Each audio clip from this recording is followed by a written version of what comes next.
चुपी हो चलो दिल कहीं ले चले सपनों के इस नगर में।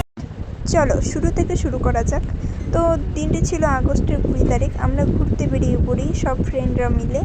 তো এখানে গাড়ি চালাচ্ছিল দাদা, আর আমরা বেরিয়ে পড়ি পাহাড়ে যাওয়ার উদ্দেশ্যে। তো সবার প্রথমে আমাদের একটাই গন্তব্যস্থল বিন্দু। তো আমরা সেখানেই যাচ্ছিলাম।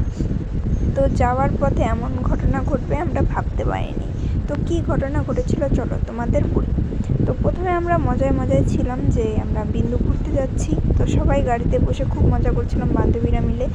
তো সবার প্রথমে আমরা এখান অবধিও সব ঠিকই ছিল, মানে আমরা মজাই ছিলাম যে আমরা বিন্দু যাচ্ছি। তো এখানে আমরা কিছু ফটো ভিডিও করে নিই।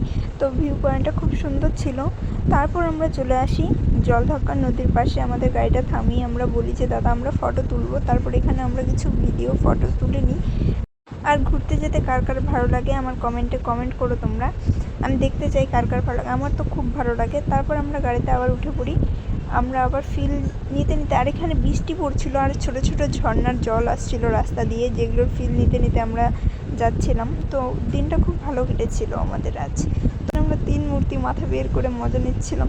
তো এখানে আমাদের এসে খুব মনটা ভেঙে যায়। এই সেই জায়গা যেখান থেকে আমরা আর বিন্দু পৌঁছতে পারিনি। তো তোমরা তো জানোই কদিন আগে এখানে ধস নেমেছিল, সেই ধসের কারণে আমাদের আর এগোতে দেয়নি গাড়িটা।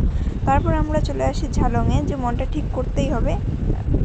তারপর এখানে এসে আমরা কিছু ফটো ভিডিও তুলে আমরা বাড়ির দিকে রওনা দিয়ে দিই। আর এখানে আমি আর আমার কুটলু মিলে ভিডিও করছিলাম। তো টাটা বাই বাই, দেখা হচ্ছে নেক্সট ভিডিও।